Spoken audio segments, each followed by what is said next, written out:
वही गए वो जमाने जब लड़की को घरवाले साड़ी पहनाना सिखाकर ससुराल भेजा करते थे। अब तो अरे क्या सारा दिन ये सड़ा सा पैजामा पहनकर घुमा करती है। अरे कभी चुन्नी वाला सूट भी पहना कर। चुन्नी वाला सूट उसमें कौन सा बड़ा काम है। ये लो। राधा अंदर जाती है, पजामे के ऊपर ही कुर्ता और दुपट्टा डाल आती है। हैप्पी सासू माँ, अब तो पैजामे से कोई दिक्कत नहीं है ना। सास राधा को देखती है। हाँ कोई दिक्कत तो नहीं, लेकिन बहू तो बहू की तरह ही अच्छी लगती है ना। अरे बिंदी लिपस्टिक लगाया कर।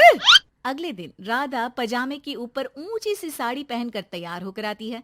ससु माँ, चाय ले लीजिए। अरे राधा, ये क्या झोकर बनी हुई है। अरे साड़ी के नीचे से पजामा दिख रहा है। अरे तो कोई बात नहीं है ना ससु माँ, आप ही को तो बहू ऐसी चाहिए थी ना, बहू जैसी। अब मैं क्या करती। तभी वहां श्याम आ जाता है। अरे राधा, माँ के कहने का मतलब है कि साड़ी मतलब सिर्फ साड़ी। आप भी ना पागल हो गए हैं क्या। सिर्फ साड़ी तो सत्यम शिवम सुंदरम की जिन्नत अमान ने पहनी थी। अरे लोग देखते तो थे जी भर भर के, लेकिन आंखें बंद करके। कैसी बातें कर रहे हैं आप। अरे मोहल्ले वाले क्या कहेंगे ना। अरे बस बस श्याम, तू चुप हो जा। ये औरतों के बीच में मत बोला कर। वैसे भी तेरी बीवी को पढ़ाई लिखाई के सिवा आता क्या है। कल को सिर्फ साड़ी पहनकर निकल आई ना बाबा ना, हंगामा हो जाएगा। अरे बहू, वो कहना ये चाह रहा था कि नीचे ये तू जो पजामा सजा लेती है ना, वो नहीं पहनना है ना। राधा सास की बात सुनकर परेशान सी हो जाती है। वो समझ नहीं पाती कि उसे क्या करना है। मैं कैसे इन लोगों को समझाऊं कि मैंने बचपन से ही सिर्फ पैजामे ही पहने। मेरी शादी के दिन भी लहंगे के नीचे पजामा ही तो था। अरे किसी को पजामे से क्या दिक्कत हो सकती है। क्या करूं मैं।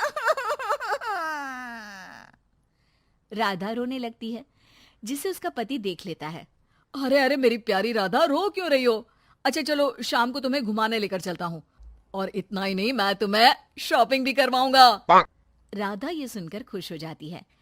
ओह, आइसक्रीम के साथ शॉपिंग, वाह। मैं भी लिस्ट बना लेती हूँ कि क्या क्या लेना है मुझे। बस फिर क्या था, राधा बैठ जाती है लिस्ट बनाने। माँ देख, तेरी सारी समस्या का मैंने समाधान कर दिया। अरे ऐसा क्या कर दिया, पजामे वाली को छोड़ दिया क्या तूने। अरे कैसी बात कर रही हो माँ, पजामे वाली नहीं, राधा नाम है उसका। तभी डोरबेल बजती है और पड़ोस की चाची घर आती है। उनके हाथ में एक पजामा होता है। अरे मैंने सोचा कि ये कपड़ा सड़क पर गिरा था, किसी ने सुखाने डाला होगा। अब ना ये पेटीकोट जैसा था, ना ही पतलून जैसा। तभी मैं समझ गई ये राधा बहू का पजामा होगा। तो पहनती है ना ये। अरे चाहे पार्टी वेयर हो या फिर घर का कपड़ा, तुम्हारे बेटे की शादी के एल्बम देख रही थी, बहू ने तो लहंगे के नीचे भी पजामा पहना था।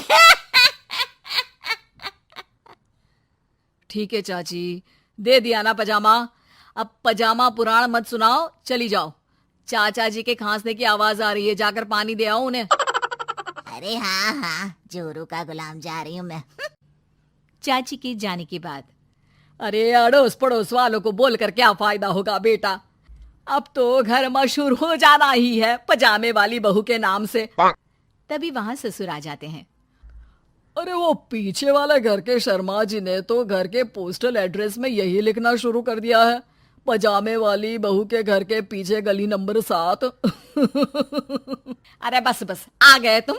दुकान आज जल्दी बंद कर दी। अरे क्या करूं, ये टाइट पैंट पहनकर बैठा नहीं जाता दुकान में। ज्यादा देर हुई तो थोड़ी देर पीठ सीधी करने घर चला आया। वैसे आज माँ बेटा साथ में क्या बातें कर रहे हैं। हाँ अरे हाँ, बातों से याद आया, बोल रहा है कि पजामे वाली प्रॉब्लम का सलूशन ढूंढ लाया है। जरा बता दो बेटा, क्या समाधान निकाला है। वो मैं ना माँ आज राधा को शॉपिंग के लिए ले जा रहा हूँ। अरे बेटा क्या बात है, कितनी अच्छी बात है। हाँ माँ, इतना ही नहीं, वो तो पूरी लिस्ट तैयार कर रही है कि वो क्या क्या खरीदेगी। जब इतना खरीदेगी तो कुछ अलग तो पहनेगी ही ना। उधर राधा बाजार जाने के लिए पजामा टी शर्ट पहनकर तैयार हो जाती है।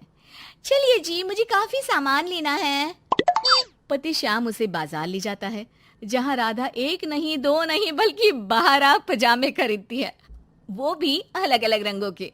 और वो सारे पजामे लेकर घर आ जाती है। अरे आ गई बहू रानी, क्या लेकर आई हो?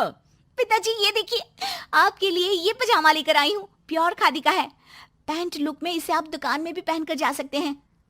और खुद के लिए ये 12 पजामे, हर रंग हर प्रिंट के। राधा अपने कमरे में चली जाती है, लेकिन सास सर पर हाथ रखकर बैठ जाती है। हाय रे फूटी किस्मत, भाग्य में साफ सुथरी सजी धजी बहू दिखना लिखाई नहीं है तो क्या किया जा सकता है। अरे बाजार गई भी तो क्या लेकर आई ये सड़े पैजामे। राधा इस बार फिर सास का रोना सुन लेती है। मैं क्या करूं भगवान, साड़ी में डर लगता है कि कहीं फंस कर गिर न जाऊं। माँ जी को पजामे से नफरत है, लेकिन एक अच्छी बहू होने के नाते मैं अपना पहनावा माँ जी के लिए जरूर बदलने की कोशिश करूंगी। हाँ भगवान जी। अगले दिन राधा बिना पजामे वाली साड़ी पहनकर सास के पास खड़ी हो जाती है। हाय रे, सूरज आज कहाँ से निकला है? अरे राधा बहू ने साड़ी पहनी है, वो भी पजामे के बिना। अरे वाह वाह बहू, तू तो राजकुमारी लग रही है। अरे लेकिन एक जगह खड़ी क्यों है? वो माँ जी इसलिए कि मैं गिर सकती हूँ। अरे हाँ जी, हमने तो 4 तल्ले के मकान को एक कर रखा था, ऊपर नीचे सारा घर संभाला था, वो भी साड़ी में। अरे कैसे गिरेगी तू, मैं भी तो देखती हूँ। जा छत से कपड़े लेकर आ। ना माँ जी, मुझसे नहीं होगा, मैं गिर जाऊंगी साड़ी में फंसकर। लेकिन सास नहीं मानती और राधा को साड़ी पहनकर छत पर जाना पड़ता है।